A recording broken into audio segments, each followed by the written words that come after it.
Avant de commencer l'histoire, dites-nous d'où vous regardez en laissant un commentaire ci-dessous.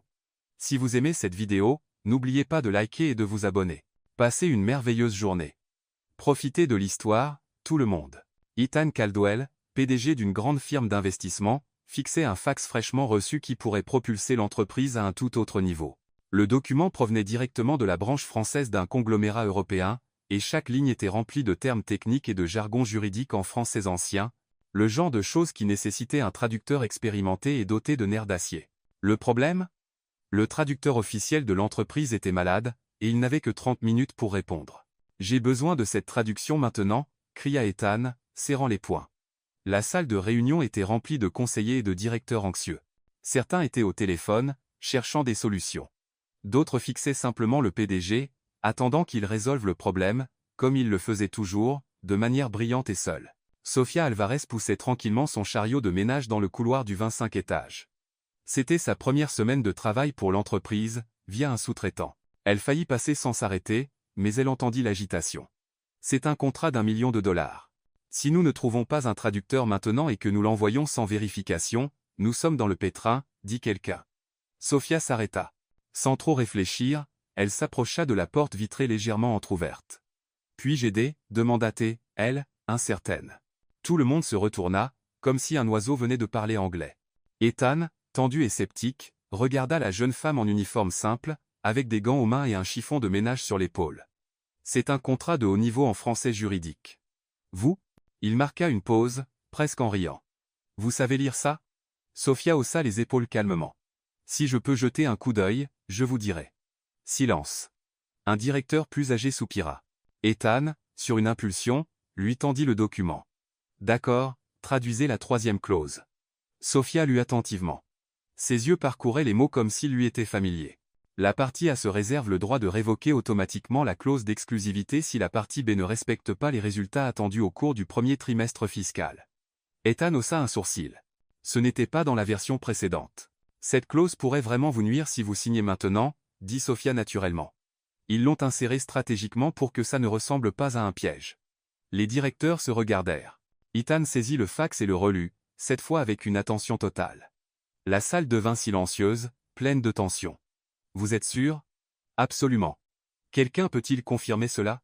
demanda Ethan, scrutant la salle. Personne ne dit un mot. Il prit une profonde inspiration. « Préparez-moi un nouveau brouillon sans cette clause. » Sofia rendit le document, ramassa le chiffon sur son épaule et commença à s'éloigner. « Merci » hésita Ethan. « Comment vous appelez-vous ?»« Sofia. »« Sofia Alvarez. » Et ainsi, elle s'éloigna calmement, comme si elle n'avait pas sauvé un contrat d'1 milliard de dollars. Ce soir-là, Ethan ne put dormir. Au lieu de réviser les rapports trimestriels ou de plonger dans les tendances du marché asiatique, il passa des heures à penser à la femme dans le couloir. Qui était-elle? Comment connaissait-elle le français juridique? Et comment diable avait-elle repéré une clause cachée mieux que quiconque dans son équipe? Le lendemain, Sofia passait l'aspirateur dans la salle de pause des managers lorsque 2 agents de sécurité s'approchèrent. « Mademoiselle Alvarez, Monsieur Caldwell souhaite vous voir dans son bureau. »« Ai-je fait quelque chose de mal ?» demanda-t-elle, essuyant ses mains sur son tablier. Ils sourirent simplement et pointèrent vers l'ascenseur. Elle monta au 48 étage, le cœur battant. Les portes de l'ascenseur s'ouvrirent sur un couloir silencieux, complètement différent du reste du bâtiment. Une assistante la conduisit à un grand bureau vitré au bout du couloir. Ethan était debout, regardant la ville. « Asseyez-vous, Sofia. » Elle s'assit, un peu nerveuse. « J'ai relu le contrat hier soir. Vous aviez raison. Je suis contente, monsieur, comment le saviez-vous? J'ai étudié les langues et la traduction, français, espagnol, anglais, et un peu de mandarin. » Il la fixa un instant. « Alors, pourquoi êtes-vous ici ?» Elle sourit, un peu triste. « Parce qu'aucun de mes CV ne passe le premier tour, et les factures n'attendent pas les entretiens. » Ethan s'appuya sur le bureau. « J'ai une proposition pour vous. Échanger mon balai contre un dictionnaire ?» Il rit. « Quelque chose comme ça. Je veux que vous soyez ma traductrice personnelle, voyage, réunion internationale, contrat, vous plaisantez. » Rarement. Sofia regarda autour de la pièce. « Et si je dis oui? Vous commencez demain. » Elle prit une profonde inspiration. « Et si je dis non? Vous retournez nettoyer, mais cette fois avec 2 fois plus de gardes de sécurité qui vous surveillent, car maintenant tout le monde veut savoir qui est la femme de ménage qui a sauvé mon entreprise. » Sofia rit. « Puis-je y réfléchir? » « Oui, mais jusqu'à demain. Et ainsi, ils étaient sur le point de conclure un accord qui changerait non seulement leur carrière, mais quelque chose de beaucoup plus profond, quelque chose qu'aucun d'eux ne pouvait prévoir. Sofia passa toute la nuit à fixer le plafond de son petit appartement. L'offre d'Ethan résonnait dans son esprit comme un tambour, traductrice personnelle, voyages internationaux, un salaire probablement 10 fois supérieur à ce qu'elle gagnait en poussant un chariot de ménage. Mais quelque chose la tracassait, quelque chose dans la manière dont il la regardait, comme si elle était une trouvaille rare, un objet curieux déterré lors d'une fouille archéologique. Et si ce n'était qu'un caprice de riche? Pensa-t-elle, se retournant dans son lit pour la 10e fois. À 6 heures du matin, sa décision était prise. L'ascenseur jusqu'au 48 étage n'avait jamais semblé aussi lent. Sofia tenait un dossier simple contenant quelques documents, certificats traduits, diplômes, et une lettre de recommandation d'un professeur qui croyait encore en elle. L'assistante d'Ethan, une femme élégante nommée Eleanor, l'accueillit avec un sourire professionnel. « Il vous attend. Café? Oui, s'il vous plaît. » Les portes vitrées s'ouvrirent, et Ethan était là, cette fois assis à la table, tapant furieusement sur son ordinateur portable. Lorsqu'il la vit, il le ferma et se leva. « Alors, avez-vous bien dormi en pensant à ma folle proposition ?» Sofia s'assit et posa le dossier sur la table. « J'ai très mal dormi, en fait. » « Bon signe. Ça veut dire que vous l'avez prise au sérieux. » Elle sourit. « J'accepte, mais à une condition. » Ethan haussa un sourcil, intrigué. « Je vous écoute. Je veux garder le travail de ménage aussi. Du moins pour l'instant. » « Pardon ?» Sofia prit une profonde inspiration. « Écoutez, M. Caldwell, je ne vous connais pas, et vous ne me connaissez pas. Pour ce que j'en sais, dans une semaine, vous pourriez vous réveiller et penser que c'était une idée ridicule d'engager une femme de ménage. Donc, jusqu'à ce que je sois sûr que ce n'est pas juste un coup de tête de votre part, je préférais garder mon filet de sécurité. » Ethan la fixa pendant quelques secondes. Puis, il éclata de rire. « Vous êtes vraiment intelligente. Il le faut. D'accord, mais je vous préviens, ça va être dur, traductrice le jour, femme de ménage la nuit.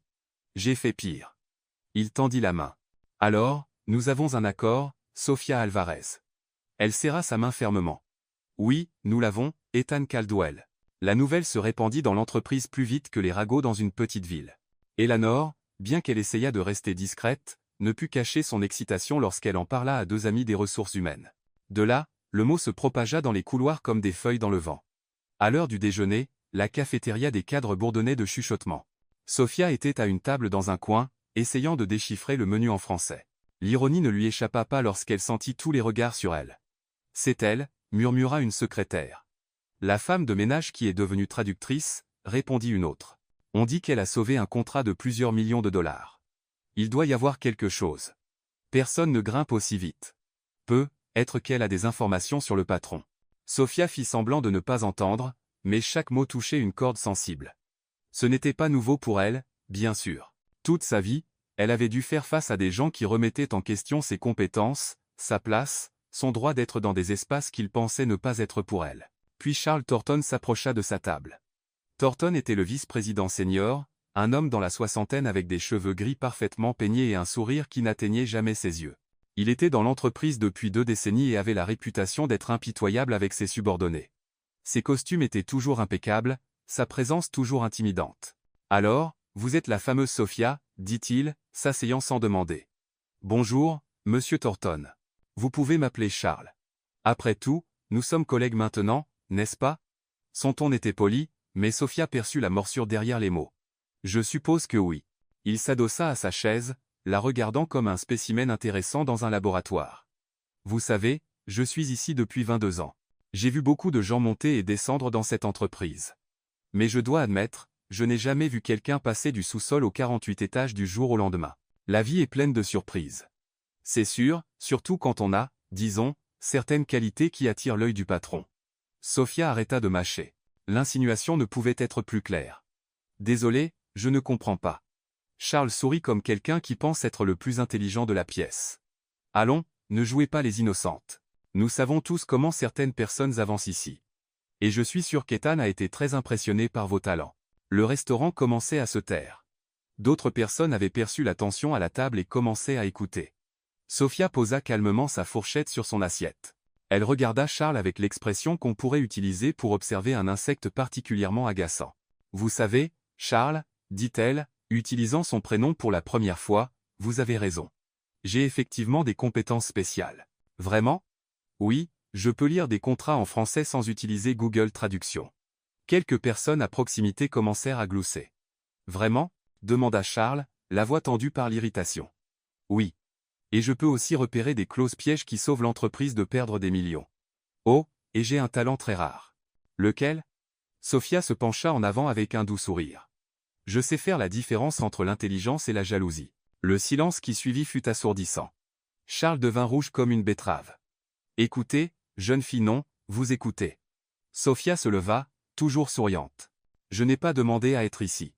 Je n'ai pas supplié pour ce travail, et je n'ai certainement pas couché avec quelqu'un pour l'obtenir. J'ai simplement fait mon travail mieux que n'importe lequel de vos traducteurs hors de prix. Si ça vous dérange, est-il temps de repenser ce que vous avez fait ces 22 dernières années. Elle ramassa son plateau et se dirigea vers la sortie, mais s'arrêta et se retourna. Oh, et Charles, la prochaine fois que vous voulez faire un commentaire sur moi, assurez-vous que vos propres compétences sont à jour, car, d'après ce que je sais, c'est moi qui ai traduit ce contrat, pas vous. Le restaurant se remplit de murmures et de rires étouffés. Charles resta seul à la table, le visage couleur d'une tomate mûre, tandis que plusieurs personnes le regardaient avec amusement et quelque chose de plus. 20 minutes plus tard, Sophia montait dans l'ascenseur pour le 48 étage lorsque son téléphone sonna. « J'ai entendu dire que vous avez causé une petite scène au restaurant », dit la voix d'Ethan, clairement amusée. « Les nouvelles vont vite ici, surtout quand Charles Torton devient rouge comme un poivron devant la moitié de la salle à manger. Eleanor m'a tout raconté. » Sophia rit. « C'est lui qui a commencé. Je sais, et d'après ce que j'ai entendu, vous avez terminé brillamment. » Les portes de l'ascenseur s'ouvrirent. Ce n'était rien. Ethan se tenait à la porte du bureau, appuyé nonchalamment contre le cadre, arborant un sourire qu'elle n'avait jamais vu auparavant, un vrai, sans la froideur corporative habituelle. « Sophia, oui? Je pense que j'ai fait le bon choix. » Elle passa devant lui vers son bureau. « Vous ne me connaissez pas encore vraiment, patron. Je pourrais finir par être plus problématique que je ne le vaux. J'en doute sérieusement. » Eleanor apparut à la porte avec une pile de documents et l'air de quelqu'un essayant de ne pas rire. « Caldwell, la réunion avec l'équipe japonaise a été déplacée à jeudi, et des contrats urgents viennent d'arriver du bureau de Madrid, ils ont besoin d'une traduction. » Ethan se tourna vers Sophia. « Prête pour votre premier vrai défi ?» Sophia prit les documents et parcourut les premières pages. Espagnol juridique. Facile. Facile? C'est comme l'anglais juridique, mais avec plus de drame et de passion. Ethan éclata de rire. Vous êtes viré. Quoi? Viré des tâches de ménage. Vous êtes officiellement traductrice pour Caldwell Enterprise. Sophia sentit une étrange sensation dans sa poitrine, un mélange de soulagement, de fierté, et une pointe de peur de ce qui allait suivre. Et si je vous déçois? Ethan s'approcha, soudain sérieux. Sophia, hier vous avez sauvé un contrat de 20 millions de dollars. Aujourd'hui, vous avez remis un vice-président à sa place avec rien d'autre que votre intelligence et votre grâce. Si ce n'est pas une preuve que vous avez votre place ici, il marqua une pause, alors c'est moi qui ne mérite pas de vous avoir dans mon équipe. Sophia regarda les documents dans ses mains, puis l'homme devant elle. Il y avait quelque chose dans ses yeux qu'elle ne pouvait pas tout à fait nommer, du respect, peut-être de l'admiration, ou quelque chose d'autre qu'elle n'était pas prête à qualifier. D'accord, dit-elle, mais si vous changez d'avis, je ne changerai pas d'avis. Comment pouvez-vous en être sûr? Ethan sourit. Parce que vous venez de prouver que vous n'avez pas peur de tenir tête à qui que ce soit, pas même à votre patron. Et pour la première fois depuis que tout cela avait commencé, Sophia sentit que cette opportunité folle pourrait réellement fonctionner. Après tout, elle avait passé toute sa vie à prouver qu'elle méritait une place dans le monde. 3 semaines plus tard, Sophia se tenait à l'aéroport international de Boston, fixant le billet de première classe dans sa main comme s'il venait d'une autre planète. « Vous êtes sûr que ce n'est pas une erreur ?» demanda-t-elle à Ethan, qui était à côté d'elle, tenant un dossier en cuir et ayant l'air de quelqu'un qui voyageait à l'international toutes les semaines. « Sophia, vous êtes ma traductrice officielle. Je ne vais pas vous mettre en classe économique pendant que je voyage en première classe. Mais je n'ai jamais. Il y a une première fois pour tout. » Le vol pour Paris semblait irréel. Sophia passa 2 heures à essayer de comprendre comment le siège se transformait en lit et 3 autres à se demander combien coûtait chaque verre de champagne que l'hôtesse continuait à proposer. Ethan travaillait sur son ordinateur portable, la regardant de temps en temps avec un air amusé. « Nerveuse pour la réunion ?» demanda-t-il lorsqu'elle refusa le champagne pour la 5e fois. « Un peu. Traduire des documents, c'est différent de traduire en direct pour des investisseurs français. Vous serez génial. Comment pouvez-vous en être sûr? » Ethan ferma son ordinateur. « Parce que vous avez quelque chose que la plupart des traducteurs n'ont pas. Quoi donc? Vous comprenez ce que vous traduisez, pas seulement les mots, mais le sens derrière eux. Sophia sourit. Merci. L'hôtel Bristol était au cœur de Paris, un bâtiment élégant qui semblait tout droit sorti d'un film français des années 1950. Sophia regarda la façade et ressentit un mélange d'émerveillement et de nervosité. Première fois à Paris, demanda Ethan pendant que le chauffeur déchargeait leurs bagages. Première fois hors des États-Unis, en fait. Il la regarda, surpris. Vraiment? Les passeports sont chers quand on gagne le salaire minimum. Ethan resta silencieux un instant. Eh bien, alors faisons en sorte que ça compte. À la réception, les choses devinrent intéressantes. Le réceptionniste, un homme soigné avec un fort accent parisien, accueillit Ethan chaleureusement. Caldwell, quel plaisir de vous accueillir à nouveau. Jacques, toujours un plaisir. Jacques regarda Sophia, et son visage s'illumina. Et ce doit être Madame Caldwell. Quel honneur de vous rencontrer enfin. Sophia rougit. En fait, Jacques continua en français, gesticulant avec excitation, et une surprise spéciale pour la lune de miel, champagne, pétales de rose, chocolat. Jacques tenta d'interrompre Ethan. Et le dîner romantique sur le toit. Magnifique. Sophia regarda Ethan, qui essayait clairement de ne pas rire. Il pense que nous sommes mariés, murmura-t-elle. J'ai remarqué. Jacques continua à parler, expliquant maintenant tous les services spéciaux pour les couples en lune de miel. D'autres clients commencèrent à les regarder, certains souriant comme s'ils assistaient à une comédie romantique en direct. Jacques réussit enfin à dire Ethan, voici Sophia Alvarez, ma traductrice. Elle aura besoin d'une chambre séparée. Le visage de Jacques s'effondra. Oh, je suis vraiment désolé. Pas de problème, dit Sophia en français parfait. C'est une erreur compréhensible, mais j'ai besoin d'une chambre séparée. Jacques cligna des yeux plusieurs fois. Votre accent est parfait. Merci. Avez-vous étudié à Paris? À Boston, en fait. Impossible. Vous parlez comme une Parisienne native. Ethan observait avec un intérêt croissant. Sophia discutait avec Jacques comme s'ils étaient de vieux amis, riant à des blagues internes sur la ville et faisant des commentaires sur l'architecture de l'hôtel. Donc, dit Jacques, maintenant complètement charmé, 2 chambres au même étage. Parfait, répondit Ethan. 2 heures plus tard, Sophia était dans le hall, attendant Ethan pour la réunion. Elle avait troqué ses vêtements de voyage pour un tailleur bleu marine simple mais élégant. Elle était nerveuse, feuilletant les documents de la réunion pour la 3e fois. Prête? Ethan apparut, aussi soigné que toujours. J'espère. Le taxi les emmena dans un bâtiment moderne du quartier financier. En chemin, Ethan expliqua les détails de la négociation. Il y a 3 investisseurs. Julien Moreau est le plus conservateur. Il aime les chiffres et les faits. Camille Laurent est plus visionnaire, elle se soucie de l'impact social. Et Antoine Dubois est, disons, compliqué. Il aime tester les gens. Tester comment? Vous le découvrirez.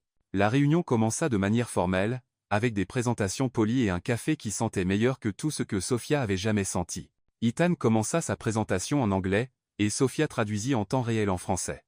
Au début, les investisseurs la regardaient avec une indifférence polie, juste une autre américaine essayant de parler français.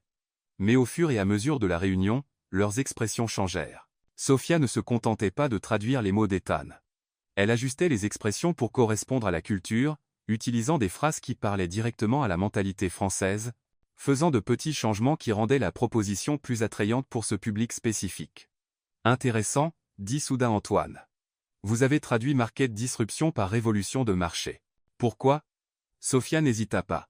Parce que disruption en anglais a une connotation positive d'innovation, mais en français, ça semble agressif. Révolution transmet mieux un changement transformateur sans sembler menaçant. Antoine sourit pour la première fois. Et vous avez traduit Cutting Edge Technology par technologie d'avant-garde. Cutting Edge serait littéralement à la pointe, mais avant-garde a des racines culturelles en français. Ça semble familier et digne de confiance. Camille se pencha en avant. Avez-vous étudié le marketing culturel? Non, je fais juste attention. Julien, qui était resté silencieux jusque-là, prit enfin la parole. En 20 ans de collaboration avec des Américains, je n'ai jamais vu un traducteur qui comprenne nos nuances comme vous. Ethan observait en silence, mais Sophia pouvait sentir ses yeux sur elle. Ce n'était plus le regard d'un patron observant une employée, c'était quelque chose de différent. La réunion dura 3 heures et se termina par des poignées de main fermes et des promesses d'une proposition formelle dans la semaine. Ce soir-là, Ethan invita Sophia à dîner dans un petit bistrot près de l'hôtel. « Vous avez été incroyable aujourd'hui, dit-il pendant qu'ils attendaient le vin. J'ai juste fait mon travail. Non, Sophia, vous avez fait bien plus que cela. Vous n'avez pas seulement entendu ce que je disais, Vous avez compris ce qu'ils avaient besoin d'entendre. Le serveur apporta le vin, et Ethan leva son verre. À la meilleur investissement que j'ai jamais fait. Je ne suis pas un investissement. Vous avez raison. Vous êtes une découverte. Sophia rit. Arrêtez de me complimenter. Ça va me monter à la tête. Être que ça devrait, un peu. Ils parlèrent de tout pendant le dîner. Ethan partagea des histoires sur ses premiers voyages d'affaires quand il était jeune et essayait de faire ses preuves. Sophia raconta comment elle avait appris le français en regardant de vieux films avec sa grand-mère. Votre grand-mère aime les films français? Elle pense que tout semble plus romantique en français, même les disputes sur la facture d'électricité. Ethan rit. Elle a raison. En rentrant à l'hôtel le long des rues éclairées de Paris, Ethan s'arrêta soudainement. Sophia? Oui? Merci. Pourquoi? Pour m'avoir rappelé pourquoi j'ai commencé tout cela. Elle le regarda, perplexe. Que voulez-vous dire? Pendant des années, les affaires n'étaient que des chiffres pour moi, profit, perte, stratégie, concurrence. Aujourd'hui, en vous regardant établir un lien avec eux, j'ai réalisé qu'il y a de vraies personnes avec de vraies motivations derrière chaque négociation. Sophia resta silencieuse un instant. Ethan? Oui? Vous n'êtes pas l'homme froid que tout le monde pense. Ils se regardèrent pendant quelques secondes. Il y avait quelque chose dans l'air, quelque chose de pas tout à fait professionnel, quelque chose qu'aucun d'eux n'était prêt à nommer. Nous devrions rentrer, dit finalement Ethan. Oui, nous devrions. Mais aucun d'eux ne bougea immédiatement. Dans l'ascenseur de l'hôtel, Sophia réalisa que quelque chose avait changé entre eux. Ethan n'était plus seulement le PDG qui lui avait donné une chance, et elle n'était plus seulement la femme de ménage qui connaissait des langues. Ils étaient deux personnes commençant à vraiment se connaître, et cela était à la fois excitant et un peu effrayant. 2 semaines après leur retour de Paris, Ethan entra dans le bureau de Sophia avec une invitation dorée à la main. Dîner de gala de la chambre de commerce, samedi soir. Sophia regarda l'invitation comme si elle allait la mordre. Et j'y vais parce que la moitié des invités sont des investisseurs internationaux. J'ai besoin d'une interprète. Ethan, je n'ai rien à porter pour un événement comme celui-là. Je m'en suis déjà occupé. Il posa une carte de crédit sur le bureau. Eleanor ira faire du shopping avec vous demain. Je ne peux pas accepter ça. C'est une dépense de l'entreprise. Vous devez être correctement habillé pour représenter Caldwell Enterprise. Sophia prit la carte, hésitante. Vous êtes sûr? Absolument. La grande salle de bal de l'hôtel Four Seasons était méconnaissable. Lumière dorée, énormes fleurs blanches, et des gens qui semblaient sortis d'un magazine. Sophia ajusta la robe bleu marine qu'Eleanor avait insisté pour qu'elle achète, élégante sans être ostentatoire, sophistiquée sans être prétentieuse. Nerveuse? Demanda Ethan, lui offrant son bras. Un peu. Ce n'est pas vraiment mon environnement habituel. Ce n'était pas le mien non plus, il y a quelques années. Ils entrèrent ensemble, et Sophia sentit immédiatement les regards curieux. Ethan Caldwell assistait rarement aux événements sociaux et jamais accompagné. Monsieur Caldwell, un homme plus âgé s'approcha. Quelle surprise de vous voir ici. Sénateur Thompson, permettez-moi de vous présenter Sophia Alvarez, ma traductrice. Enchanté de vous rencontrer. Le sénateur serra la main de Sophia. J'ai entendu dire que vous avez été crucial dans les négociations avec les Français. J'ai juste fait mon travail. Modeste, j'aime ça. Au fil de la soirée, Sophia se retrouva à discuter avec des investisseurs allemands, des diplomates japonais, et des entrepreneurs espagnols. Ethan observait de loin, clairement impressionnée par la facilité avec laquelle elle passait d'une langue à une autre et d'une culture à l'autre. C'est alors qu'elle apparut. Olivia Bennett était exactement le type de femme que Sophia imaginait lorsqu'elle pensait à l'ex-fiancée d'un PDG milliardaire, grande, blonde, portant une robe rouge qui coûtait probablement plus que le loyer annuel de Sophia. Elle se déplaçait dans la salle comme si elle en était la propriétaire. Sophia remarqua immédiatement le changement chez Ethan, ses épaules se crispèrent, et son expression se durcit. Qui est-elle? Demanda Sophia doucement. Des ennuis. Murmura Ethan. Olivia s'approcha avec un sourire qui n'atteignait pas ses yeux. Ethan, chérie, quelle surprise. Olivia, tu as l'air en forme. Les affaires semblent bien aller, d'après ce que j'entends. Je ne peux pas me plaindre. Olivia jeta un coup d'œil à Sophia avec une curiosité à peine dissimulée. Et qui est votre compagne? Sophia Alvarez, ma traductrice. Traductrice? Répéta Olivia, comme si le mot laissait un mauvais goût dans sa bouche. Comme c'est intéressant. Je pensais que vous aviez enfin trouvé quelqu'un de spécial. Sophia capta l'attaque mais garda le sourire. En fait, il l'a fait. Une bonne traductrice est difficile à trouver de nos jours. Olivia laissa échapper un rire froid et cristallin. Je suis sûr que c'est vrai, surtout une qui s'intègre si bien dans un cadre corporatif. L'implication était évidente. Sophia n'était qu'une employée de plus essayant de profiter du patron. Vous avez raison, répondit Sophia calmement. Il faut une vraie compétence pour s'adapter. Par exemple, je peux traduire des contrats en 5 langues différentes. Certaines personnes ne savent changer de fiancé que lorsque le premier fait faillite, un silence de mort. Les conversations autour d'eux s'arrêtèrent. Olivia devint pâle. Pardon, avez-vous dit oh, juste un commentaire général sur l'adaptabilité, dit Sophia avec douceur. Rien de spécifique. Ethan couvrit un rire avec une toux. Un homme d'affaires italien à proximité éclata de rire.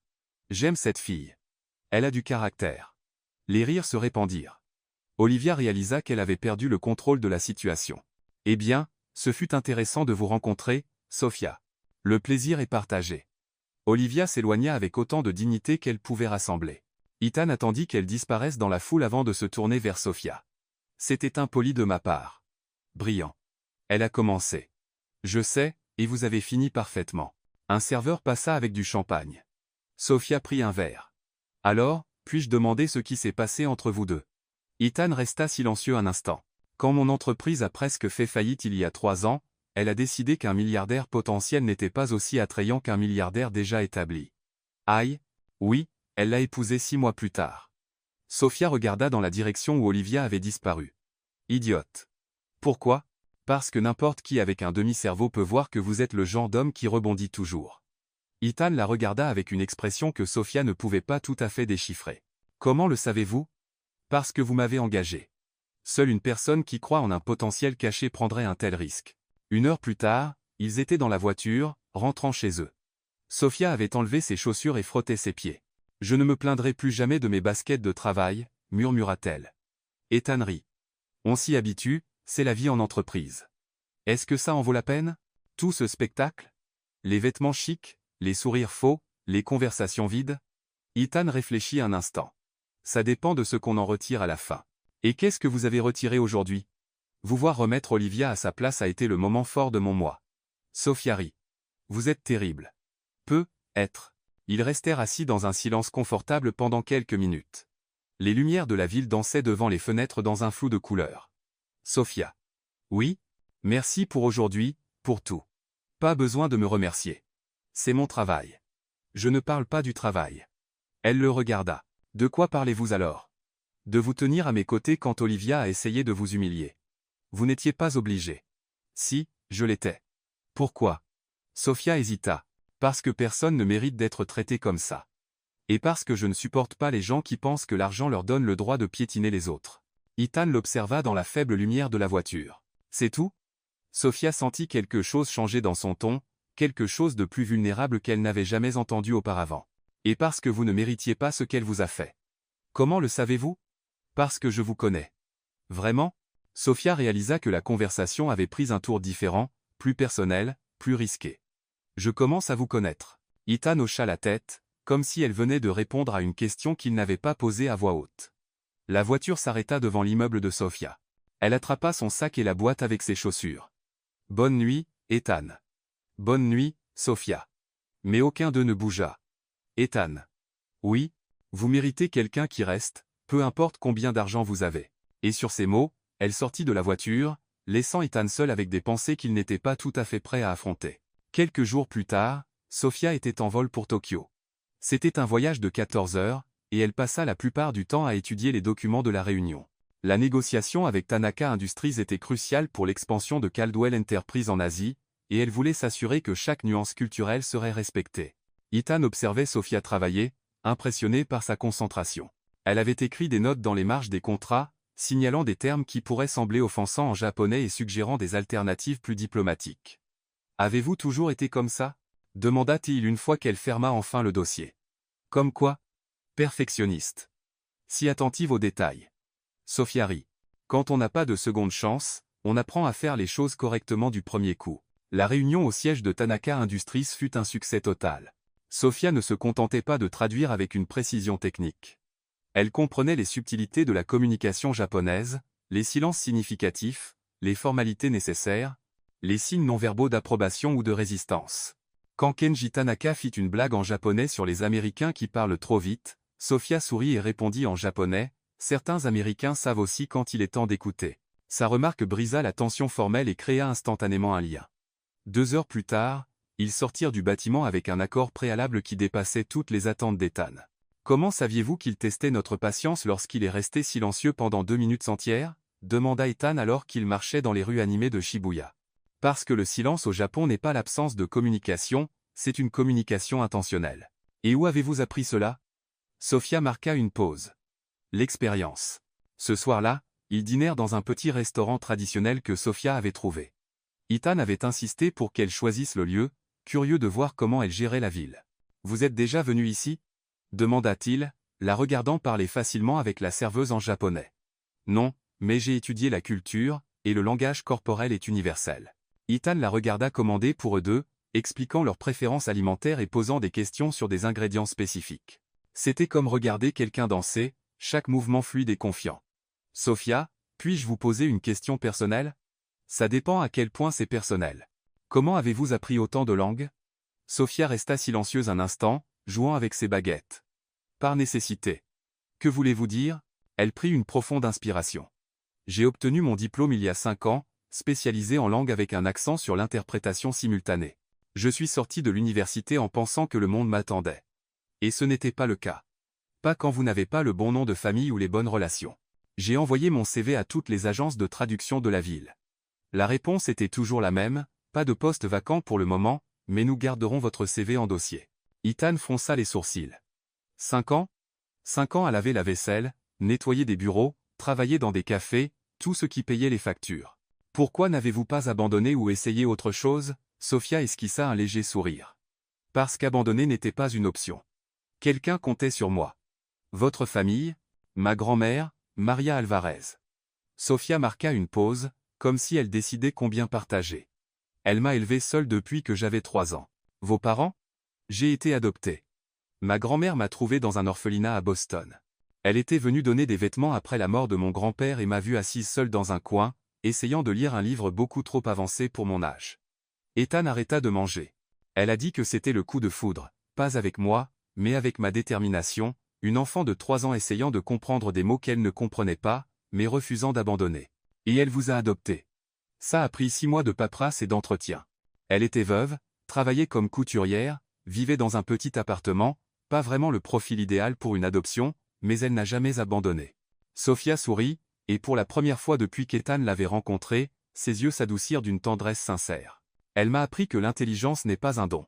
C'est une responsabilité, que je devais utiliser ce que j'avais pour faire une différence. Et les langues? Elle croyait que chaque langue était une porte vers un nouveau monde.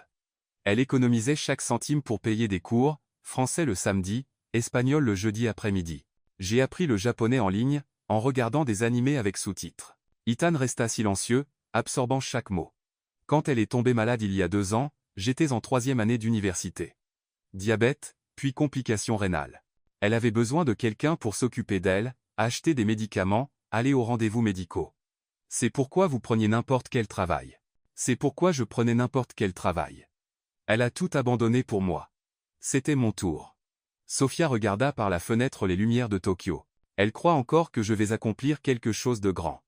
Même quand je rentre à 2 heures du matin, épuisée de nettoyer des bureaux, elle me demande quels sont mes projets de carrière. Ethan sentit quelque chose remuer dans sa poitrine, un mélange d'admiration et quelque chose qu'il ne pouvait pas tout à fait nommer. Elle sait pour le nouveau travail? Oui. Elle a dit qu'elle savait que ce n'était qu'une question de temps. Et vous, qu'en pensez-vous? Sophia le regarda dans les yeux pour la première fois de toute la conversation. Je pense que j'essaie encore de croire que c'est réel. Ethan se pencha en avant. Sophia, je veux que vous sachiez que Ethan, vous n'avez rien à dire. Je sais que c'est un travail temporaire, que vous finirez par trouver quelqu'un de plus qualifié, avec plus d'expérience. Sophia, arrêtez. Elle s'arrêta. Vous êtes la personne la plus qualifiée que j'ai jamais rencontrée, pas à cause de vos diplômes ou certificats, mais à cause de qui vous êtes. Sophia resta silencieuse. Votre grand-mère a raison. Vous allez conquérir le monde. Vous le faites déjà. Pour la première fois depuis des années, Sophia sentit des larmes dans ses yeux. Merci. Ethan réalisa que quelque chose avait changé entre eux. Ce n'était plus patron et employé, c'était autre chose, quelque chose de plus profond. Puis-je vous poser une question maintenant? Dit Sophia, essuyant discrètement ses yeux. Bien sûr. Pourquoi m'avez-vous vraiment engagé? La vérité. Ethan hésita. Parce que lorsque vous êtes entré dans cette salle de réunion, j'ai vu quelqu'un qui savait ce que c'était de se battre pour quelque chose. Et ça faisait longtemps que je n'avais pas vu ça chez quelqu'un. Que voulez-vous dire? Tout le monde autour de moi est né avec des opportunités. Vous avez gagné les vôtres. C'est rare. Sophia l'étudia. Vous vous êtes battu aussi, n'est-ce pas? Ethan sourit, mais il y avait de la tristesse dans son sourire. Peut-être qu'un jour je vous raconterai cette histoire. Promis? Je promets. Et à cet instant, dans le silence entre les mots, ils comprirent tous les deux qu'ils commençaient à voir au-delà des masques qu'ils portaient pendant la journée. Derrière le costume parfait, Sophia vit un homme qui connaissait aussi la douleur. Et Ethan vit une femme dont la force ne venait pas du privilège, mais de choix difficiles et d'un amour inconditionnel. C'était le début d'une compréhension qui allait tout changer entre eux. De retour à Boston, la routine entre Sophia et Ethan avait subtilement changé. Il y avait une nouvelle proximité dans leur conversation, une aisance qui n'existait pas avant le voyage au Japon. De petits moments, lui demandant si elle voulait un café, elle ajustant sa cravate avant une réunion, témoignaient d'une familiarité croissante. C'était un jeudi pluvieux lorsque tout changea. Sophia organisait des documents pour une réunion avec des investisseurs allemands lorsqu'elle remarqua Ethan debout près de la fenêtre, observant la tempête dehors. Il y avait quelque chose de différent dans sa posture, une tension qu'elle voyait rarement. La réunion a été annulée, dit-il sans se retourner. À cause de la pluie? À cause de moi. Sophia arrêta ce qu'elle faisait. Que voulez-vous dire? Ethan se tourna enfin. Ses yeux portaient une ombre qu'elle n'avait jamais vue auparavant. Vous m'avez demandé au Japon pourquoi je vous avais vraiment engagé. Et vous avez dit que vous aviez vu quelqu'un qui se battait pour quelque chose. C'était vrai, mais ce n'était pas toute la vérité. Sophia ferma le dossier et lui accorda toute son attention. Je vous écoute. Ethan prit une profonde inspiration. Il y a 3 ans, mon entreprise était au bord de la faillite, un mauvais investissement, un partenaire qui m'a trahi, une crise de marché que personne n'avait vu venir. En 6 mois, j'ai perdu 80% de ma fortune. Mais vous vous en êtes remis. Oui, mais pas avant de perdre d'autres choses. Sophia attendit en silence. Olivia et moi étions fiancés depuis 2 ans. Nous avions prévu de nous marier cet été, là, elle avait déjà choisi la robe. L'église avait envoyé les invitations. La pluie frappait la fenêtre avec un rythme lent et régulier qui suivait ses mots. Quand les premiers rapports sur mes problèmes financiers sont sortis dans la presse, elle a dit que c'était temporaire, qu'elle resterait à mes côtés, que l'argent n'avait pas d'importance. Mais c'était le cas. 3 semaines plus tard, je suis rentré chez moi et j'ai trouvé la bague de fiançailles sur la table de la cuisine avec un mot. Ethan marqua une pause, comme si les mots suivants lui demandaient un réel effort.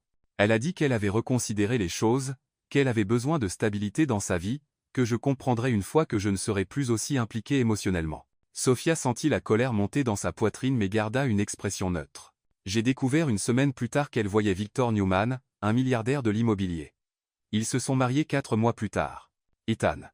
La pire partie n'était pas qu'elle m'ait quitté. C'était de réaliser que tout ce que je pensais que nous avions était une illusion, qu'elle ne m'avait jamais aimé. Elle aimait ce que je représentais. Ethan se leva et retourna à la fenêtre. Après ça, j'ai commencé à remettre en question chaque femme qui montrait de l'intérêt. Était-ce réel, ou juste à cause de l'argent? Chaque invitation à dîner, chaque sourire, chaque conversation, tout semblait avoir un autre motif. C'est pourquoi vous travaillez autant? Pourquoi vous ne vous arrêtez jamais? Le travail est sûr. Les chiffres ne mentent pas. Les contrats ne vous abandonnent pas au milieu d'une crise. Sophia se leva et s'approcha de lui. Ethan, regardez-moi. Il se tourna.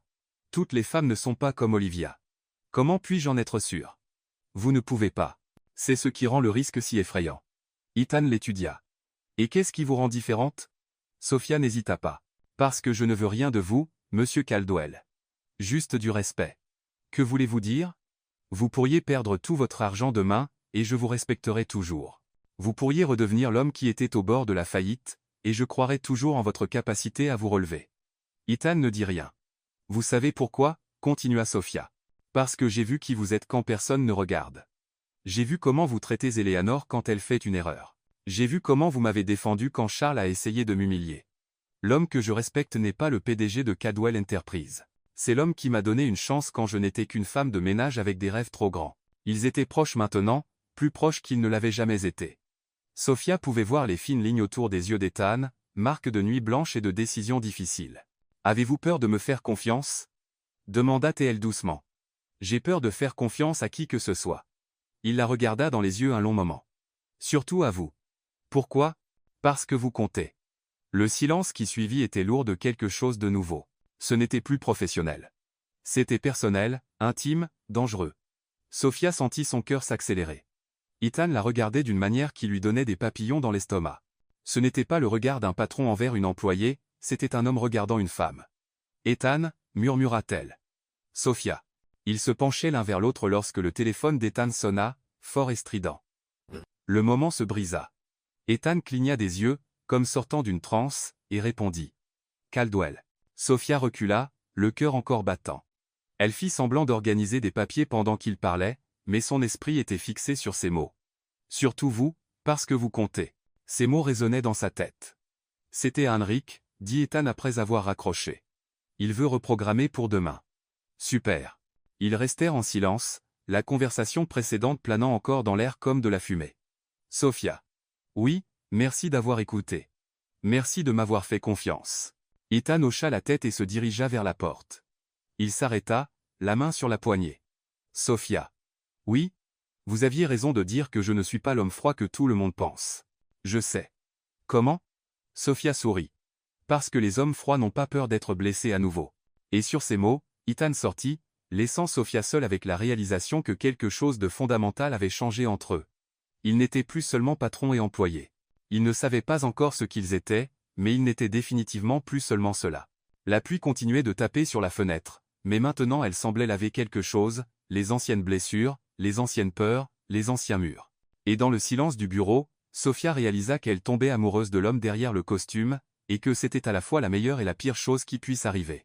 Le samedi matin, Sophia faisait la queue au Sunicide Café, un petit café chaleureux à 3 pâtés de maison de son appartement. C'était son rituel du week-end. Latte, toast avec de la confiture de fraises, et 2 heures de lecture paisible. Elle portait un jonc délavé, des baskets usées, et une chemise en coton simple. Ses cheveux étaient détachés, sans maquillage, complètement différente de la Sophia professionnelle qu'Ethan connaissait. « Un grand latte et un toast, s'il vous plaît », dit-elle à la jeune barista aux cheveux colorés. « Pour ici ou à emporter ? » ?»« Pour ici. » C'est alors qu'elle entendit une voix familière derrière elle. « Sophia. » Elle se retourna et faillit laisser tomber son portefeuille. Ethan Caldwell était dans la queue, portant un jean sombre et un t-shirt gris, semblant complètement hors de place dans un cadre aussi décontracté. « Ethan, que faites-vous ici ?» Il semblait tout aussi surpris. « J'habite à 2 pâtés de maison d'ici. »« Et vous ?»« J'habite près d'ici aussi. Je ne vous ai jamais vu ici avant.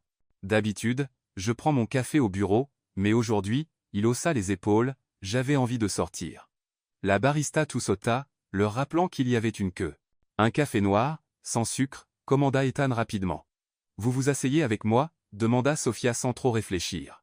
Ethan hésita une seconde. « Bien sûr. » Ils choisirent une table dans un coin près de la fenêtre qui donnait sur la rue animée.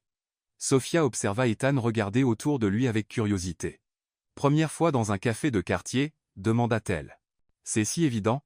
Vous analysez l'endroit comme si c'était un nouveau marché à investir. » Ethan rit. « Habitude professionnelle. Et quel est votre verdict ? Flux constant, client fidèle, ambiance accueillante, ce serait un investissement solide. » Sophia secoua la tête. « Vous ne pouvez vraiment pas vous arrêter, n'est-ce pas ? » « Arrêter quoi ? » Le mode PDG. Ethan marqua une pause, pensif. « Ça fait si longtemps, je ne sais même plus la différence. » Sophia mordit dans son toast, l'observant. « Puis-je vous poser une question qui n'a rien à voir avec le travail ? Vous pouvez essayer. Quel est votre plat préféré ? » Ethan cligna des yeux, comme si elle venait de parler dans une autre langue. « Mon plat préféré ? Oui, celui que vous mangeriez tous les jours si vous le pouviez. » Il marqua une pause. « Personne ne m'a jamais demandé ça. Vraiment ? Les gens me posent toujours des questions sur les stratégies d'investissement, jamais sur la nourriture. » Sophia rit. « Alors, c'est quoi ? » Ethan réfléchit un instant. « Des macaronis au fromage en boîte. Vous savez, ceux qui viennent dans une petite boîte bleue. Sérieusement, ma nounou en faisait quand j'étais petit. Chaque fois que mes parents étaient absents, ce qui était la plupart du temps, elle faisait des macaronis au fromage, et nous regardions des dessins animés ensemble. » Sophia sourit. « C'est vraiment mignon. Et vous ? » Les empanadas de ma grand-mère. Elle les fait le dimanche. Elle se plaint toujours que c'est trop de travail, mais elle ne s'arrête jamais de les faire. Quel est son secret ? L'amour et un peu d'entêtement. Ils rirent tous les deux. Ethan réalisa que c'était la première fois depuis des années qu'il riait à quelque chose qui n'avait rien à voir avec le travail. « Puis-je vous poser une autre question ?» continua Sophia. « Maintenant, je suis curieux. Quelle musique écoutez-vous quand vous êtes seul ?» Ethan rougit. Vous allez rire. Je promets que non. Du jazz des années 40. Vraiment? Mon grand-père était musicien. Il jouait du saxophone dans des clubs de nuit. Quand mes parents se disputaient, ce qui était fréquent, je me cachais dans son sous-sol, et il jouait pour moi. Sophia ressentit une pointe dans sa poitrine. Joue-t-il encore? Il est décédé quand j'avais 15 ans.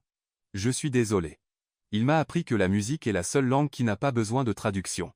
Sophia sourit. Il serait fier de son petit-fils. Je ne suis pas sûr.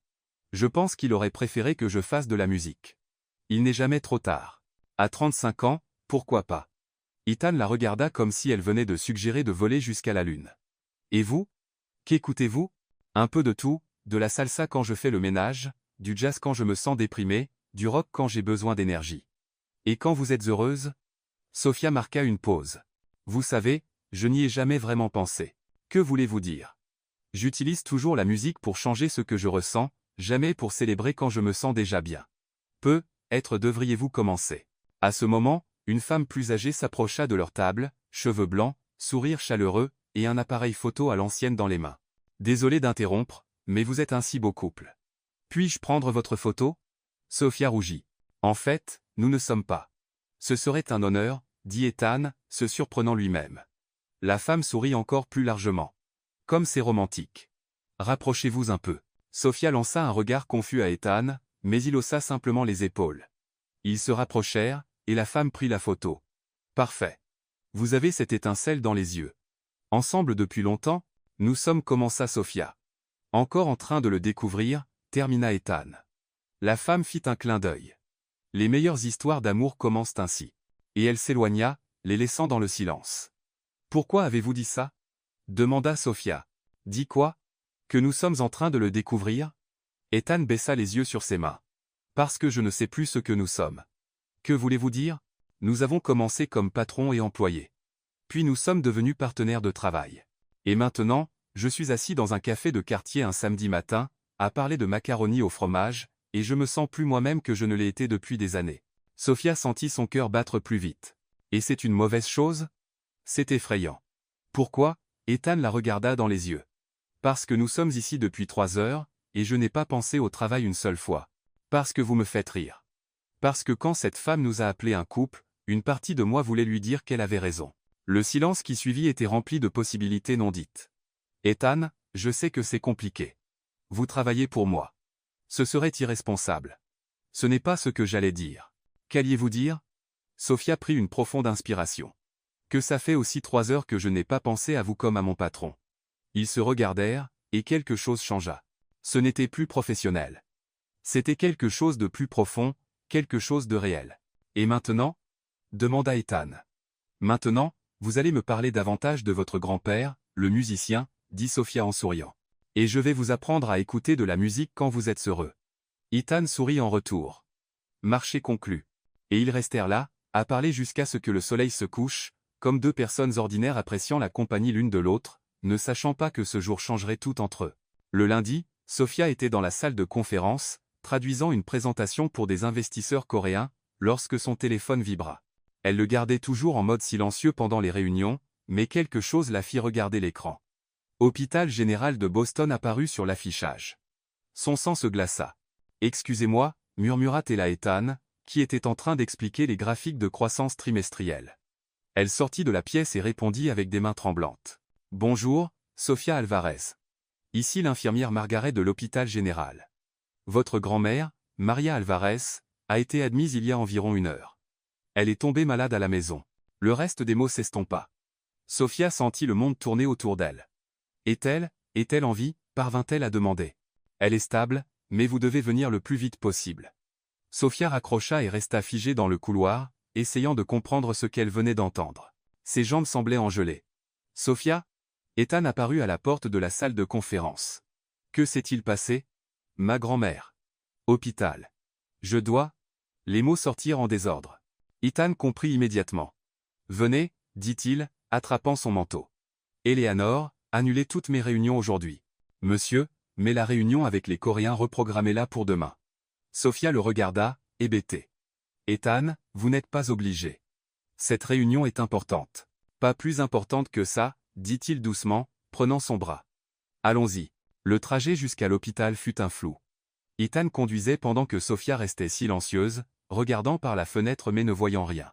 Ses mains tremblaient sur ses genoux. « Elle va s'en sortir », dit Ethan doucement. « Vous ne pouvez pas savoir ça. »« Je ne peux pas. Mais je connais Maria Alvarez d'après vos histoires, et les femmes comme elle n'abandonnent pas facilement. » Sofia le regarda, surprise. « Vous vous souvenez de son nom ? » ?»« Je me souviens de tout ce que vous me dites. » À l'hôpital, Sofia courut au comptoir d'accueil. « Maria Alvarez, elle a été admise cet après-midi. »« Chambre 314, troisième étage, » répondit la réceptionniste. « Famille uniquement. » Ethan hésita, mais Sofia le tira par le bras. Elle marqua une pause, ne sachant pas comment expliquer. « Il est important. » Ils prirent l'ascenseur en silence. Sofia était visiblement nerveuse, passant ses mains dans ses cheveux, ajustant ses vêtements. « Sofia, » dit Ethan doucement. « Oui ? Vous n'êtes pas seule. » Elle le regarda, les yeux remplis de larmes. « Merci d'être là. Vous n'avez pas à me remercier. » Maria Alvarez était allongée dans le lit d'hôpital, reliée à quelques moniteurs mais éveillée, ses yeux brillants. À 72 ans, elle avait toujours la posture fière que Sofia avait héritée. « Mamie ?» Sofia courut au chevet. « Oh, ma fille, tout ce remue-ménage. Ce n'était qu'un peu d'étourdissement. »« Étourdissement ? Tu t'es évanouie. Ma tension artérielle a un peu augmenté. C'est tout. Rien que des médicaments ne peuvent réparer. » Sofia tenait la main de sa grand-mère, soulagée mais toujours inquiète. « Tu m'as fait plus peur que je ne l'ai jamais été de ma vie. Désolée, ma chérie, mais regarde là. Bah, qui est cet homme charmant que tu as amené ?» Sofia se tourna.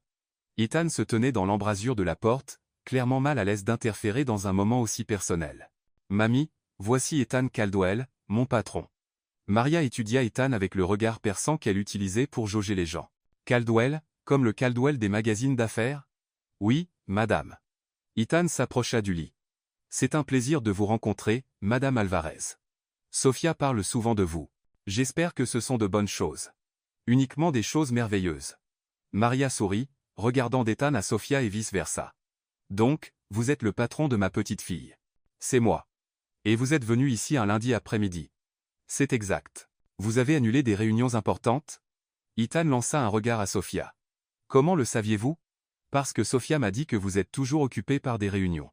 Donc, soit vous êtes un patron extraordinaire, soit, Ethan, curieux, demanda. Maria afficha un sourire malicieux. Soit vous êtes le prince des contes de fées dont Sofia a toujours rêvé. Mamie. Sofia devint rouge écarlate. Quoi ? Depuis que tu es petite, tu parlais de trouver un prince qui te verrait pour ce que tu es vraiment, pas seulement pour ce que tu sembles être. Ethan regarda Sofia, puis Maria. Vous avez une petite fille extraordinaire. Je sais. La question est, le savez-vous ? Le silence qui suivit était chargé de sens. Sofia souhaitait pouvoir se cacher sous le lit. Je pense que je commence à le découvrir, répondit Ethan honnêtement. Maria tapota la main de Sofia. Il est malin. Mamie, s'il te plaît. Quoi ? Je ne peux plus donner mon avis ? J'ai failli mourir aujourd'hui. J'ai le droit de dire ce que je pense. Tu n'as pas failli mourir. Rit Sofia, malgré son embarras. Comment le sais-tu ? Ça aurait pu être mon heure. Ethan, observant l'échange entre elles, se mit à rire. Qu'est-ce qui est drôle ? Demanda Maria. Vous deux. C'est comme voir Sofia dans une version plus expérimentée. Plus expérimentée et plus sage, corrigea Maria. Et avec beaucoup plus d'histoires à raconter. J'aimerais les entendre un jour. Un jour ? Maria regarda Sofia avec une expression significative. Et si c'était dimanche ? Venez dîner chez nous. Je ferai ces empanadas dont Sofia parle toujours. Mamie, quoi ? Cet homme t'a sauvé d'une vie de ménage. Le moins que je puisse faire est de le nourrir correctement. Ethan regarda Sofia, qui était mortifiée. Ce serait un honneur, Madame Alvarez. Maria, appelez-moi Maria. L'infirmière entra dans la pièce. Madame Alvarez, comment vous sentez-vous ? Super. Prête à rentrer chez moi. Pas si vite. Nous voulons vous observer encore quelques heures. Maria soupira. Les hôpitaux, ils font une montagne d'une taupinière. Sofia rit. Mamie, tu t'es évanouie. C'était juste une frayeur. Je vais bien maintenant. Ethan observait la scène, Sofia prenant soin de sa grand-mère, Maria se plaignant des procédures médicales, l'amour évident entre elles, et sentit quelque chose remuer dans sa poitrine, quelque chose qu'il n'avait pas ressenti depuis des années, le sentiment d'appartenir à un endroit. Ethan, appela Maria. Oui, merci de prendre soin de ma fille. C'est elle qui prend soin de moi, en fait. Eh bien, tant mieux. Prenez soin l'un de l'autre. Sophia et Ethan se regardèrent, et à cet instant, ils surent tous les deux que quelque chose avait changé pour de bon. Ils n'étaient plus seulement patron et employés. Ils n'étaient plus seulement amis. Ils étaient quelque chose de plus, quelque chose qu'ils n'avaient pas encore le courage de nommer, mais qui grandissait entre eux comme une plante trouvant enfin un sol fertile. Dimanche, alors, demanda Maria à Ethan. Dimanche, confirma-t-il. Et Sophia sut que sa vie ne serait plus jamais la même. Le voyage à Chicago était censé être routinier, une conférence de 3 jours sur les investissements durables avec des présentations de Caldwell Enterprises et du réseautage avec des partenaires potentiels. Sophia avait préparé toutes les traductions nécessaires et examiné les contrats qui seraient discutés. Ce qu'elle n'avait pas prévu, c'était de découvrir une trahison. Tout commença le 2e jour, pendant la pause café entre les sessions. Sophia organisait des documents lorsqu'elle entendit une conversation en allemand venant du couloir adjacent. « La proposition est-elle prête » demanda une voix. « Oui. Quand Caldwell présentera le projet demain, nous aurons toutes les informations nécessaires pour notre contre-offre. » Sophia reconnut immédiatement la voix, Daniel Pierce, vice-président du développement commercial chez Caldwell Enterprises, un homme qu'Ethan considérait comme l'un de ses cadres les plus fiables. « Et il ne se doute de rien » demanda l'autre voix. « Rien. Il me voit comme un allié fidèle depuis 10 ans.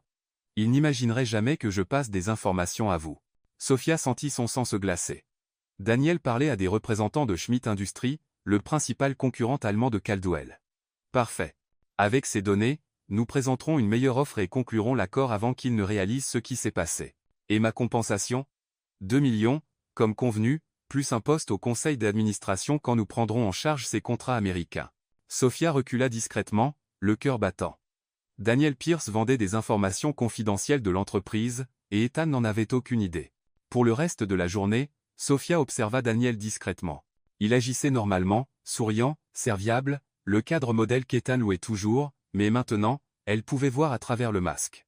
Ce soir-là, pendant qu'Ethan revoyait la présentation du lendemain dans sa chambre d'hôtel, Sophia frappa à la porte. « Il faut qu'on parle » dit-elle dès qu'il ouvrit. « Bien sûr.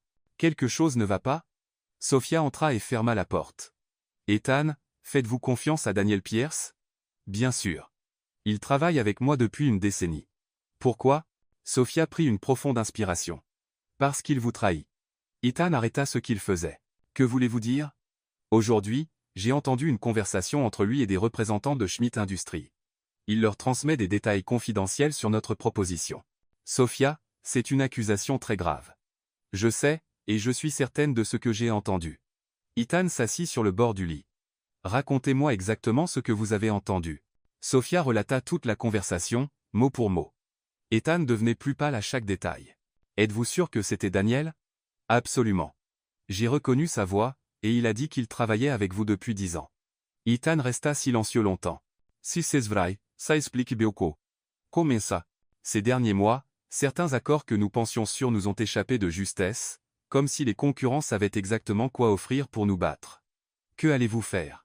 Ethan se leva et commença à faire les 100 pas. J'ai besoin de preuves concrètes. Je ne peux pas accuser un cadre supérieur uniquement sur ce que vous avez entendu. Alors, nous obtiendrons les preuves. Le lendemain matin, Sophia mit en œuvre un plan risqué. Pendant le petit déjeuner, elle aborda Daniel. « Monsieur Pierce, puis-je vous parler un instant ?»« Bien sûr, Sophia. Qu'est-ce qu'il y a ? » « C'est à propos de la présentation d'aujourd'hui. J'ai remarqué que certains chiffres dans les documents allemands ne correspondent pas à notre proposition initiale. » Daniel devint alerte. « Quel genre de différence ? Les projections de bénéfices sont légèrement différentes. Je voulais m'assurer avant d'en parler à Monsieur Caldwell. »« Je suis content que vous l'ayez remarqué, » dit Daniel, se détendant. « Montrez-moi exactement où. » Sophia ouvrit son ordinateur portable et afficha un faux document qu'elle avait préparé la veille avec des chiffres légèrement modifiés. « Ici. Voyez, les chiffres sont 15% inférieurs à la version originale. » Daniel étudia l'écran attentivement. « Intéressant. Puis-je avoir une copie pour vérifier avec mon équipe ? » Bien sûr. Sophia enregistra le fichier sur une clé USB et la tendit à Daniel, sachant pertinemment qu'il transmettrait probablement les fausses informations aux Allemands. 2 heures plus tard.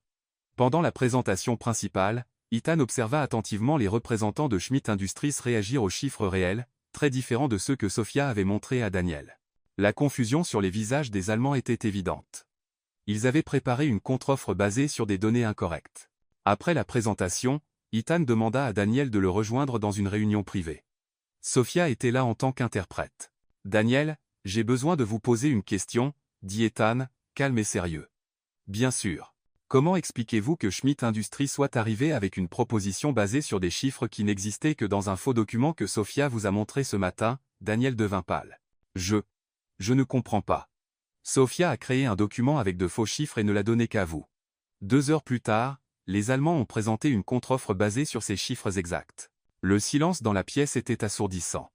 Ethan, je peux expliquer. Allez-y et essayez. Daniel regarda d'Ethan à Sophia, puis de nouveau à Ethan. Il réalisa qu'il n'avait aucune issue. Ils m'ont offert beaucoup d'argent, admit-il finalement, et un meilleur poste une fois qu'ils auraient pris en charge les contrats américains. Ethan se leva lentement. 10 ans, Daniel. 10 ans de confiance, de partenariat, et d'opportunités que je vous ai données. Ethan, ce n'est que des affaires. Vous m'avez appris ça. Je vous ai appris à rivaliser honnêtement, pas à trahir les gens qui vous font confiance. Ethan se tourna vers la porte. Vous êtes viré. Nos avocats vous contacteront au sujet des conséquences juridiques de la violation de la confidentialité. Daniel regarda Sophia avec colère. C'était vous, n'est-ce pas? Leur petite espionne. Juste quelqu'un qui fait ce qui est juste, répondit Sophia calmement. Plus tard, dans le hall de l'hôtel, Ethan rassembla toute l'équipe qui avait voyagé à Chicago. Je veux que tout le monde sache que Sophia Alvarez a sauvé cette entreprise aujourd'hui. Grâce à son attention et son intelligence, nous avons découvert une trahison qui aurait pu nous coûter des millions en contrats perdus. Les cadres regardèrent Sophia avec un respect nouveau. À partir d'aujourd'hui, Sophia n'est plus seulement notre traductrice.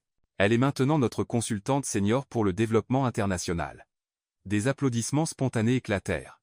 Quand la réunion se termina et que tout le monde se dispersa, Ethan et Sophia restèrent dans le hall. Merci, dit-il. Une fois de plus, vous avez tout sauvé. J'ai juste fait ce qui était juste.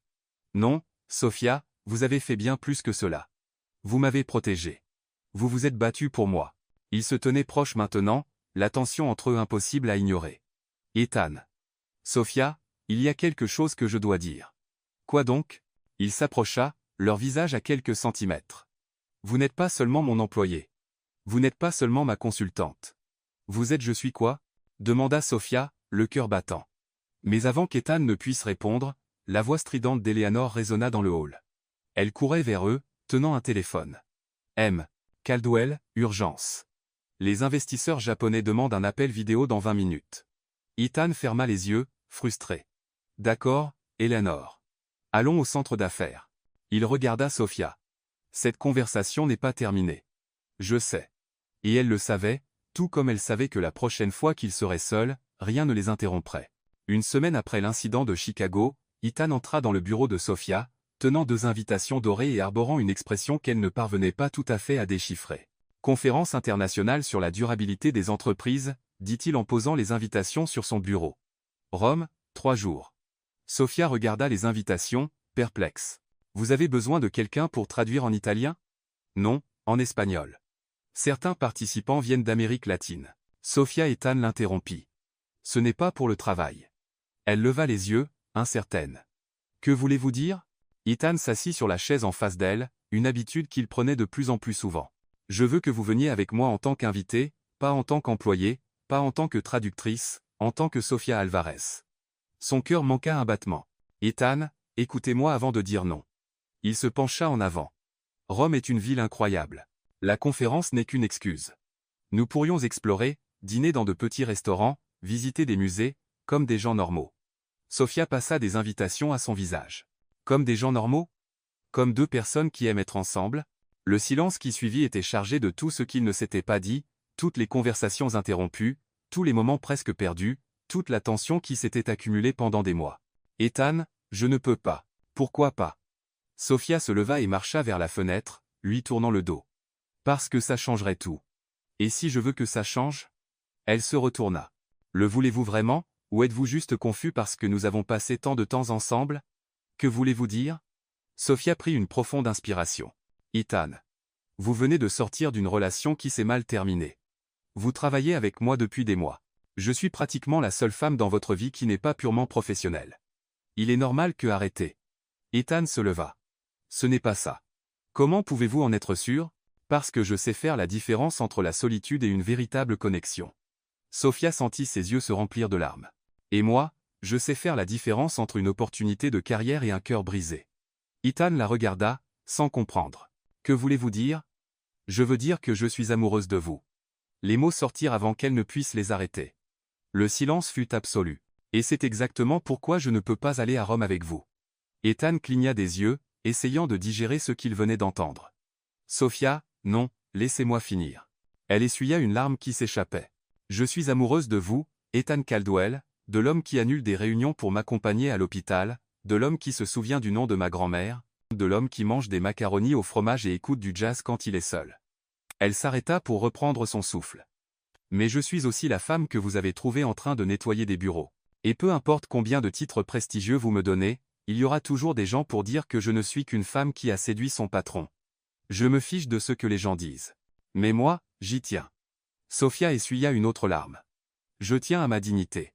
Je tiens à ma valeur personnelle, et je tiens trop à vous pour risquer notre. Quoi que ce soit. Ethan s'approcha. Sophia, ce que nous ressentons est réel. Laisse. Comment pouvez-vous en être sûr? Comment puis-je en être sûr? Parce que quand je suis avec vous, j'ai l'impression de pouvoir être moi-même. Et quand vous n'êtes pas là, c'est quand vous êtes seul la nuit dans votre appartement, ressentez-vous la même chose, ou vous demandez-vous si ce n'est qu'une commodité? Ethan resta silencieux. C'est ça. Sophia hocha la tête. Vous n'êtes pas sûr, et je ne peux pas risquer mon cœur sur une incertitude. Elle marcha vers la table et prit une feuille de papier. Que faites-vous? Quelque chose que j'aurais dû faire il y a des semaines. Sophia commença à écrire d'une main ferme. Sophia, ne faites pas ça. Par la présente, je soumets ma démission du poste de consultante senior pour le développement international chez Caldwell Enterprise, lut-elle à voix haute en écrivant. Arrêtez d'écrire. Mon dernier jour sera vendredi prochain. Ethan s'approcha pour prendre la feuille. Sophia, ne soyez pas ridicule. Elle recula. J'apprécie l'opportunité de croissance professionnelle et personnelle que cette expérience m'a offerte. Vous êtes dramatique. Je suis pratique. Elle finit d'écrire et signa. Et je nous protège tous les deux. De quoi? De commettre une erreur qui pourrait détruire quelque chose de bien. Sophia lui tendit le papier. Si ce que nous ressentons est réel, ça le sera encore, même si je travaille ailleurs. Et si ce n'est pas? Et si ce n'est pas? Alors au moins, nous n'aurons pas ruiné un partenariat professionnel parfait à cause de sentiments confus. Ethan prit le papier mais ne le lut pas. Croyez-vous vraiment que c'est tout ce que c'est? Des sentiments confus? Sophia le regarda dans les yeux. Je crois que vous avez besoin de temps pour comprendre ce que vous ressentez vraiment, loin de moi, loin du travail, loin de la commodité d'avoir quelqu'un qui vous comprend toujours à proximité. Et si je me rends compte que vous me manquez? Alors vous savez où me trouver. Et si vous rencontrez quelqu'un d'autre? Sophia esquissa un sourire triste. Ethan, j'ai passé 5 ans à être invisible pour le monde. Pensez-vous vraiment que je rencontrerai un autre homme qui me voit comme vous le faites en seulement quelques semaines? Ethan resta silencieux, tenant la lettre de démission. Je ne veux pas que vous partiez. Et je ne veux pas partir, mais parfois faire ce qui est juste n'est pas faire ce que nous voulons. Sophia Ethan, promettez-moi une chose. Quoi? Quand vous irez à Rome, réfléchissez vraiment à ce que vous ressentez. Ne pensez pas à Sophia la traductrice, ni à Sophia la consultante, ni à Sophia qui a sauvé votre entreprise. Pensez à la Sophia qui rit de vos mauvaises blagues et qui connaît votre musique préférée. Elle prit son sac. Et si vous décidez que cette Sophia vous manque, la personne, pas la professionnelle, alors peut-être pourrons-nous parler de ce que nous sommes. Et si je le découvre maintenant? Sophia s'arrêta à la porte. Alors vous n'auriez pas besoin de tant loin de moi pour en être sûr. Et sur ces mots, elle sortit, laissant Ethan seul avec la lettre de démission dans les mains et le sentiment qu'il venait de perdre quelque chose de précieux sans comprendre pleinement pourquoi. Ce soir-là, Ethan resta tard au bureau, lisant et relisant la lettre de Sophia. Chaque mot était soigneusement choisi, chaque phrase reflétant l'intelligence et la dignité qu'il avait attirée vers elle dès le début. Il comprit enfin ce qu'elle faisait. Sophia ne fuyait pas. Elle se protégeait. Et d'une certaine manière, elle le protégeait aussi, car si ce qu'il ressentait était réel, cela survivrait à une séparation temporaire. Et si ce n'était pas réel, elle leur épargnait à tous les deux une erreur qui pourrait détruire non seulement leur relation professionnelle mais aussi l'amitié sincère qu'ils avaient construite. Ethan plaça la lettre dans un tiroir et regarda les invitations pour Rome sur son bureau. Pour la première fois depuis des années, il allait voyager seul. Et pour la première fois depuis des mois, il devrait découvrir qui était Ethan Caldwell sans Sophia Alvarez pour le lui rappeler. La veille du voyage à Rome, Ethan faisait ses bagages dans son appartement lorsqu'il trouva une enveloppe blanche glissée parmi les documents de la conférence. Son nom était écrit dessus dans une écriture qu'il reconnut immédiatement. Il s'assit sur le lit et l'ouvrit soigneusement. « Ethan, si vous lisez ceci, cela signifie que je suis déjà assez loin pour ne pas pouvoir vous empêcher de le lire. Je veux que vous sachiez que ces derniers mois ont été les meilleurs de ma vie professionnelle, pas seulement à cause de l'opportunité, mais à cause de la personne qui me l'a donnée. Vous m'avez vu quand j'étais invisible. Vous m'avez écouté quand je n'étais qu'une voix de plus dans le couloir. Vous m'avez respecté quand je n'avais rien d'autre que des rêves et de la détermination. Je n'ai jamais voulu quoi que ce soit de vous sauf une chance de montrer qui j'étais vraiment. Et vous m'avez donné ça. Vous m'avez donné l'opportunité de prouver que je valais plus que les circonstances dans lesquelles vous m'avez trouvé. Je sais que mon départ peut sembler déroutant, peut être même injuste, mais je veux que vous compreniez que je protège quelque chose de précieux. Je protège la possibilité qu'un jour nous puissions être plus que patrons et employés sans toutes les complications que cela entraînerait maintenant. Si vous allez à Rome et réalisez que je ne vous manque pas, alors vous saurez que j'ai pris la bonne décision. Et si je vous manque, eh bien, vous savez où me trouver. Merci de m'avoir appris que je mérite d'être dans n'importe quel espace que je choisis d'occuper. Avec soin et respect, Sophia. P.S. N'oubliez pas d'écouter du jazz quand vous êtes heureux. Ethan lut la lettre 3 fois avant de la plier soigneusement et de la placer dans son portefeuille. Rome était exactement comme il l'avait imaginé, ancienne, majestueuse, pleine d'histoire. La conférence se tenait dans un palazzo du XVIIe siècle avec des plafonds peints et une vue sur le Colisée. Mais Ethan pouvait à peine se concentrer sur les intervenants. Le siège vide à côté de lui semblait crier l'absence de Sophia. Chaque présentation en italien lui rappelait comment elle aurait traduit non seulement les mots, mais le contexte culturel derrière eux. Chaque pause café lui faisait penser aux conversations qu'ils auraient eues sur les sujets du jour. Le deuxième jour, un homme d'affaires français s'approcha de lui. « Monsieur Caldwell, Louis Moreau. Nous nous sommes rencontrés à Paris. »« Bien sûr, Louis, comment allez-vous ?»« Très bien, merci. Mais puis-je demander, où est votre brillante traductrice ?» Toute mon équipe a parlé de l'impression qu'elle a faite. Ethan esquissa un sourire forcé. Sophia travaille sur d'autres projets. Quel dommage. Elle apportait quelque chose de spécial à vos présentations, une touche d'humanité rare dans le monde des affaires. Après le départ de Louis, Ethan quitta la conférence et erra dans les rues de Rome sans destination. Il s'arrêta dans une petite boutique de gelato et commanda un parfum qu'il ne finit pas. Puis il s'assit sur les marches d'une vieille église et observa les touristes prendre des photos. Pour la première fois depuis des années, il se sentit complètement seul. Et pour la première fois depuis des mois, il réalisa à quel point Sophia faisait partie non seulement de son travail, mais de sa vie. Ce n'était pas seulement ses compétences professionnelles qui lui manquaient, c'était son rire quand il faisait une mauvaise blague, la manière dont elle contestait ses idées sans jamais être irrespectueuse, le sentiment qu'avec elle à ses côtés, il pouvait être une meilleure version de lui-même. Le vol de retour vers Boston sembla durer une éternité. Ethan passa les 8 heures entières à penser à la lettre de Sophia, aux mots de Louis, et au siège vide à côté de lui pendant toute la conférence. Il arriva chez lui tard le jeudi soir, épuisé, mais avec une nouvelle clarté sur ce qu'il devait faire. Le vendredi matin, au lieu d'aller au bureau, Ethan récupéra l'adresse de Sophia dans les dossiers des ressources humaines et se rendit dans le quartier où elle vivait. L'immeuble était simple, avec des briques apparentes, dans une rue calme bordée de petits arbres. Il resta dans la voiture pendant 10 minutes, répétant ce qu'il allait dire. Puis il monta au 3e étage et frappa à la porte de l'appartement 3B. Sophia ouvrit la porte, portant une blouse confortable et un jeune, ses cheveux attachés en un chignon désordonné. Pendant un instant, ses yeux s'illuminèrent en le voyant, mais son regard devint rapidement prudent. « Ethan, que faites-vous ici ? Puis-je entrer ?» Elle hésita mais s'écarta pour le laisser entrer. L'appartement était petit mais chaleureux. Des livres étaient empilés sur presque toutes les surfaces, des plantes remplissaient les rebords de fenêtres, et des photos de Sophia et de sa grand-mère ornaient le mur. Ça sentait le café et quelque chose qui évoquait simplement la maison. « Comment était Rome ?» demanda-t-elle, lui offrant un verre d'eau. « Vide. » Sophia marqua une pause. « Que voulez-vous dire ?» Ethan se tourna pour lui faire face. « Vide sans vous.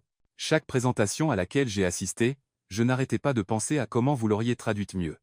Chaque repas que j'ai pris, j'imaginais vos blagues sur la nourriture. Chaque vue que j'ai vue, j'aurais voulu que vous soyez là pour la partager avec moi. Ethan, j'ai lu votre lettre. Vous n'étiez pas censé. Bien sûr que si. Et vous aviez raison. » Sophia le regarda, confuse. « Raison à propos de quoi ? » À propos du besoin de temps loin de vous pour vraiment comprendre mes sentiments. Le cœur de Sophia sombra. « Et vous l'avez compris. Oui, que je suis complètement amoureux de vous, interrompit Ethan. Sophia sentit son souffle se couper. Quoi ? Ethan s'approcha. Je suis amoureux de la femme qui corrige ma prononciation française, de la femme qui fait des blagues sur les contrats en espagnol, de celle qui connaît ma musique préférée et me rappelle de jouer du jazz quand je suis heureux. Je suis amoureux de la Sophia qui a sauvé mon entreprise non pas une, mais 3 fois, de la Sophia qui s'est occupée de ma grand-mère à l'hôpital, de la Sofia qui a été assez courageuse pour s'éloigner quand rester aurait été plus facile, mais pas nécessairement juste. Des larmes commencèrent à couler sur les joues de Sofia. Êtes-vous sûr? Absolument. Et vous? Sofia rit à travers ses larmes. Je suis amoureuse de vous depuis que vous avez ri à ma blague sur l'espagnol juridique.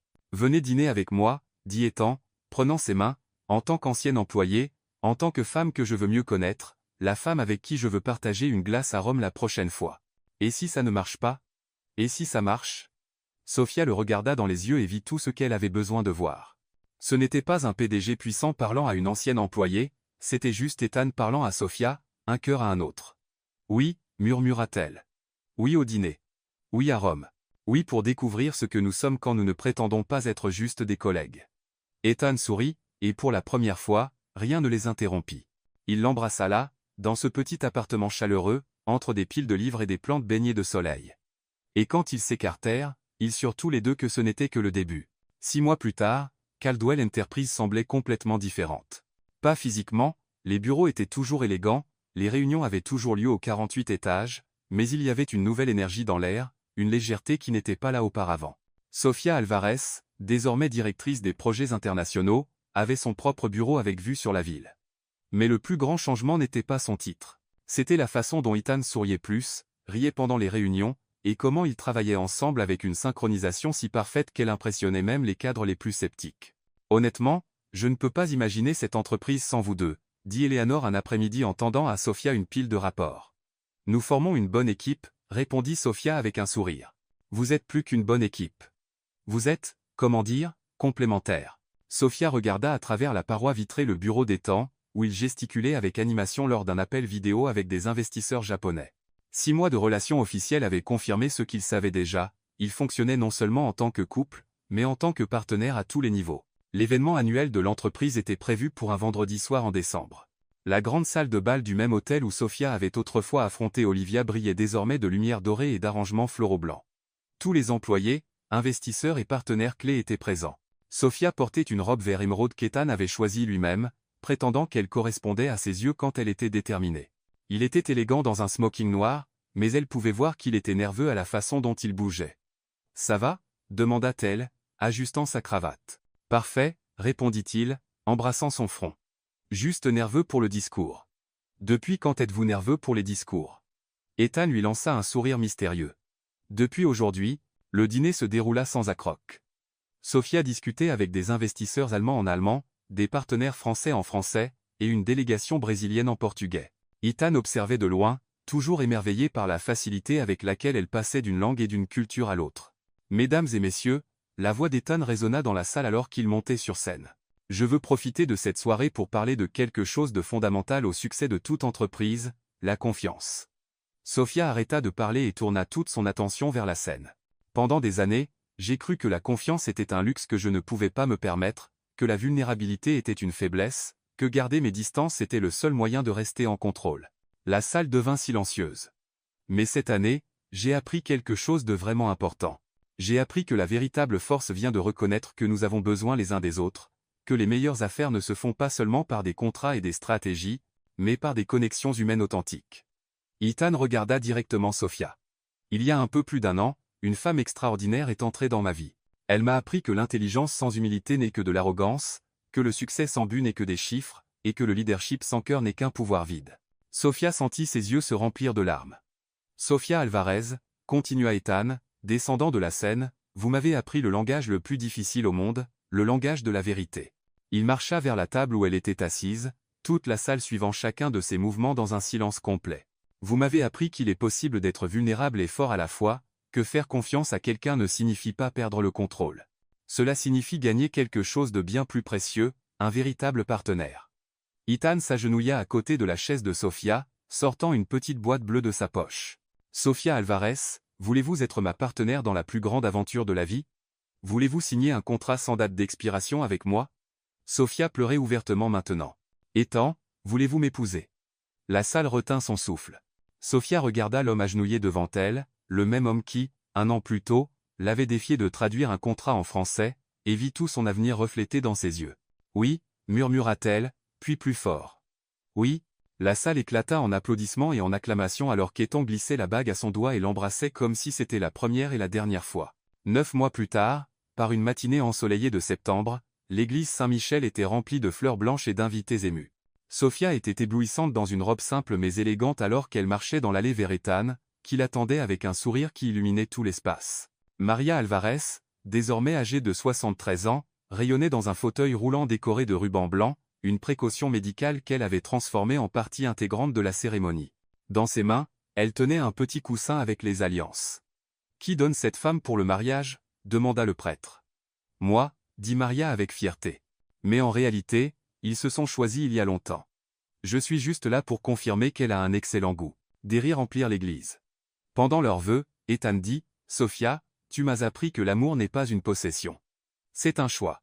Et je te choisis aujourd'hui, demain, et tous les jours de ma vie. » Sophia répondit « Ethan, tu m'as vu quand j'étais invisible et tu m'as aimé alors que j'apprenais encore à m'aimer moi-même. Je promets de te choisir tous les jours, dans les bons comme dans les mauvais moments. » Quand le prêtre dit « Vous pouvez embrasser la mariée » et qu'Ethan et Sophia s'embrassèrent, Maria cria depuis le fond de l'église « Je le savais. Je l'ai toujours su. » Toute l'église éclata de rire. À la réception, Ethan et Sophia signèrent un document spécial qu'il avait préparé, un contrat de mariage symbolique rédigé comme un véritable contrat juridique, mais avec une seule clause. Les parties conviennent de se choisir chaque jour, renouvelant ce contrat chaque matin par des mots, des actions et un amour inconditionnel. Durée, pour toujours. Voilà un contrat qui n'a pas besoin d'un avocat pour être interprété, rit Sophia, signant à côté d'Ethan. C'est le contrat le plus important que j'ai jamais signé, répondit Ethan, l'embrassant à nouveau. Alors qu'ils dansaient leur première danse en tant que mari et femme, Sophia murmura à son oreille « Merci de m'avoir appris que je mérite d'occuper n'importe quel espace que je choisis. Merci de m'avoir appris que le meilleur endroit où être est à tes côtés, répondit Ethan. » La musique continua, les invités souriaient, et Maria Alvarez observait depuis un coin, chuchotant à quiconque voulait l'écouter « Je vous l'ai dit dès le premier jour, c'était son prince de contes de fées. » Et elle avait raison, comme toujours.